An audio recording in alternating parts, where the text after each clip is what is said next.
अस्सलाम वालेकुम फ्रेंड्स। तो ये ना आज सर्दियों के कपड़े निकाले हुए हैं, इतवार का दिन है। तो ये सर्दियों के काफ़ी सारे कपड़े निकाल कर तो इसको धोना है। सबसे पहले इसको वॉश करेंगे, उसके बाद ही हम इसको करेंगे यूज़, क्योंकि पड़े हुए थे ना, पैक पड़े हुए थे ये सारे।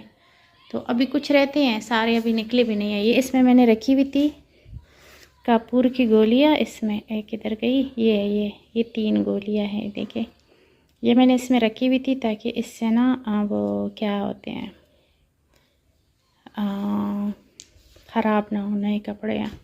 मतलब घर के इस्तेमाल के हैं, कुछ इसमें ज़्यादा नए हैं, कुछ इसमें जो है ना घर के जो इस्तेमाल के होते हैं। इसमें कोट भी हैं, इसमें बच्चों के कपड़े हैं, इसमें मेरे कपड़े हैं। और ये सारे के सारे मैं आज धोऊंगी। तो मशीन में नहीं धोऊंगी क्योंकि इसको इतना ज़्यादा धोने की ज़रूरत नहीं है। साफ़ सुथरे जब रख रही थी तब भी मैंने धो के रखे हुए हैं, लेकिन सर्फ के पानी से थोड़ा सा निकालूंगी कि ये ना काफ़ी दिनों से पैक पड़े हुए थे, तो इस तरह फिर दिल नहीं मानता मेरा पहनने को। और बच्चों को भी मैं कहती हूँ कि क्या पता थोड़ी बहुत भी डस्ट चली गई हो। डस्ट वैसे जा तो नहीं सकती, लेकिन फिर भी क्या पता चली गई हो, या वैसे भी ना जितना मर्ज़ी आप इसमें जो भी एहतियाती तदाबीरी करें, लेकिन फिर भी नहीं इससे। तो ये देखिए ये सारे पैक अच्छी तरह से पैक किए थे, और इतने मैंने इनको पैक करके बैग में, टेचियाँ जो पड़ी हुई थी उसमें मैंने पैक की हुई थी ये सारे कपड़े।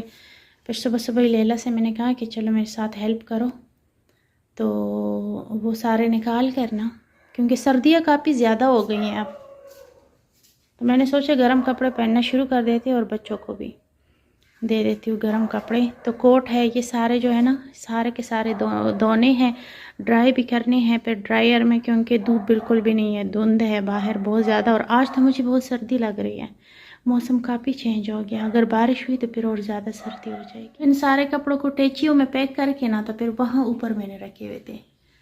ये देखिए अभी ये सामने नज़र आ रहा है राइल का बैग पैक किया हुआ पड़ा हुआ, ये सामने नज़र आ रहा है वो एक टेची। फिर लैला की मदद से मैंने कहा मैं तो अब अकेली भी नहीं कर सकती ना, 2 बंदे हो तो आसानी से फिर उतार सकते हैं। तो साइड पे रखे हुए थे सारे, अभी निकाले हैं। तो कुछ अभी रहते हैं, कुछ सारे नहीं निकाले, कुछ ऊपर है। एक तो सर्दियों के कपड़े इतने ज़्यादा होते हैं, अलमारियाँ भर जाती हैं सारी। तो सर्दियों के कपड़ों से ना मैं इसलिए तंग होती हूँ, एक तो ये मोटे होते हैं, एक दूसरा जो कोट वगैरह इसके साथ होते हैं ना, इसकी वजह से अलमारियाँ इतनी भरी हुई होती है ना। बस मुझे गर्मियों के कपड़े अच्छे लगते हैं, क्योंकि अलमारियाँ भी हल्की पुल्की पड़ी होती है। तो चले जी इसको धोना स्टार्ट करते हैं। इतवार का दिन है, बस आज बच्चे भी घर पे हैं, तो मैंने सोचा चले ये काम आज ही कर लेते हैं। अचानक अगर बारिश स्टार्ट हो गई ना, वो मनाहिल का बोरका लटक रहा है, लटका हुआ है बोरका, वो उसको सर्दी लगती है तो वो अपना बोरका पहन लेती है, कहती है मुझे सर्दी लगती है। तो मैंने कहा चले कोट शोट सारे धो लेते हैं ना, फ्रेश हो जाएंगे सारे कपड़े।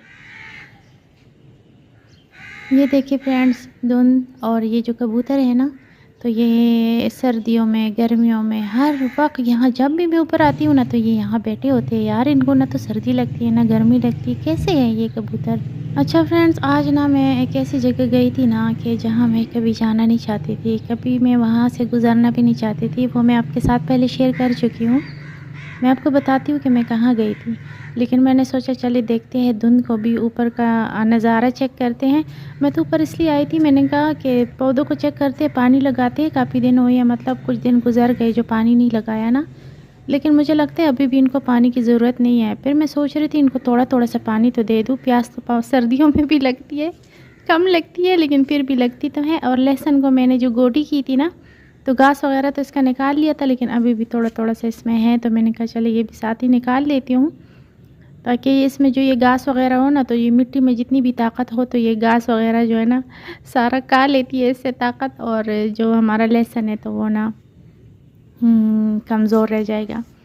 तो मैंने सोचा चले ये भी साथ साथ कर लेती हूँ। सर्दी इतनी ज़्यादा हो गई है ना, तो वो बहुत ज़्यादा सर्दी हो गई है फ्रेंड्स। ऐसा होता है ना कि अक्सर हम जो चाहते हैं वो होता नहीं है, जो नहीं चाहते तो वही हो जाता है।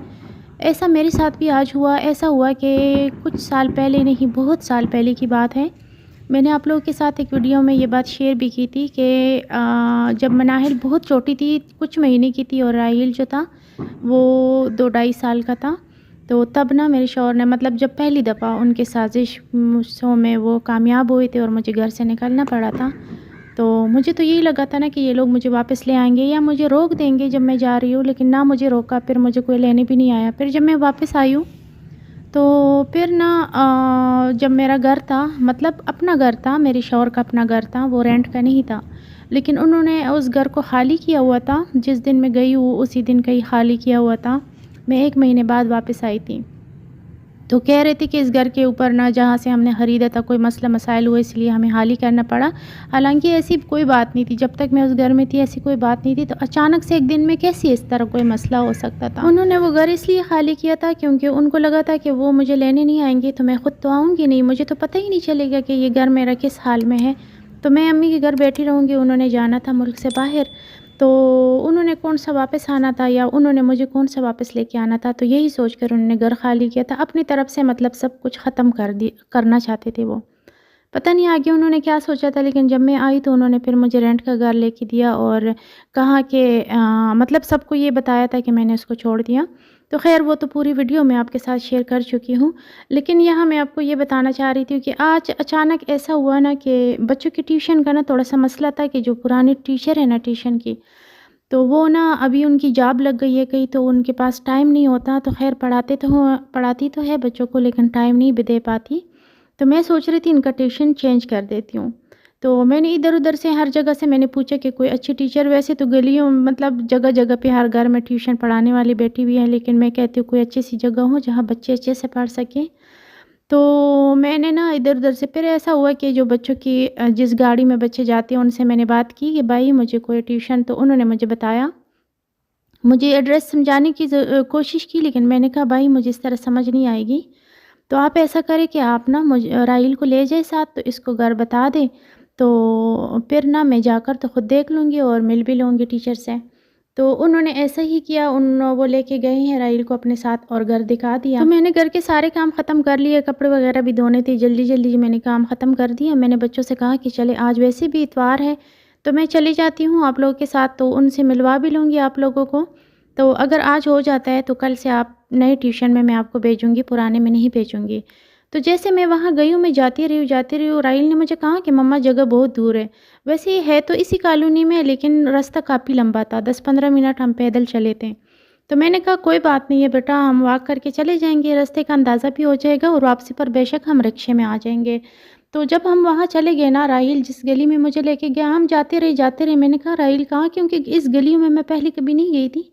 जैसे मैं उस गली में दाखिल हुई तो मुझे ऐसा लगा कि ये तो कोई जाने-पहचाने सी गली। जैसे मैं अपने घर के पास पहुँची, जो मेरा पुराना घर था, 10 साल हो गए उसको, क्योंकि मनाहिल कुछ महीने की थी और अभी माशाल्लाह से फरवरी में 11 साल की हो जाएगी। 10 साल बाद मैं उस घर के सामने गई हूँ और मैंने वो गली पहचान ली है। मैं कभी भी नहीं चाहती थी उस घर को देखना, उस घर के पास जाना। मैं सोचती थी अगर मैं वहाँ गई तो मुझे बहुत तकलीफ़ होगी, क्योंकि मैंने उस घर को ना बहुत प्यार से सजाया था और सँभाला था। लेकिन जैसे ही मैं घर से निकली तो उन लोगों ने मेरी सारी चीज़ें नीलाम कर दी। मुझे मेरी कुछ चीज़ें मिली, कुछ नहीं मिली। तो उस घर में दोबारा मुझे जाना नसीब नहीं हुआ। मुझे नहीं पता था कि आज मैं निकलूँगी तो दोबारा मैं इस घर में नहीं आ सकूँगी। फिर मैंने बच्चों को भी बताया कि बेटा ये हमारा घर था, जब तुम लोग छोटे-छोटे थे तो हम यहाँ रहते थे। तो कभी-कभार ऐसा होता है ना, मुझे ये लगता है कि हमें पुरानी तकलीफ़ें अल्लाह ताला इसलिए याद दिलाता है कि हम कभी अपने इरादों में कमज़ोर ना हो जाएँ। जो हम कर रहे हैं इस मुकाम तक अगर हम पहुँचे हैं तो किस वजह से पहुँचे। हम यही सोचते रहते हैं ना कि हमारे लिए जो होता है हमारे साथ, तो वो हमारी बेहतरी के लिए होता है। यही हमारा ईमान है कि अल्लाह ताला हमारे साथ कभी भी कुछ बुरा नहीं होने देगा और वो हमारी बेहतरी के लिए करता है जो भी करता है। तो शायद इसी में भी मेरी बेहतरी थी, क्योंकि जो फ़ैसला मैं कर चुकी हूँ उसे मैं चेंज करने का मैंने कभी नहीं सोचा। बस मैं यही कह रही हूँ कि बस अल्लाह ताला मुझे जल्द से जल्द इस अज़ियत से आज़ाद कर दें। लेकिन फिर भी अगर इतने साल मैं वहाँ नहीं गई, इतने साल मैंने अपने आप को बचाया उन रास्तों से, और आज मैं अचानक जाके अपने घर के सामने खड़ी हो गई, मुझे ऐसा लग रहा है ना कि अल्लाह ताला ने मुझे अपनी पुरानी तकलीफ़ें याद दिलाई है कि कहीं तुम अपने फ़ैसलों में कमज़ोर ना हो जाओ, जो तकलीफ़ें इन लोगों ने दी हैं।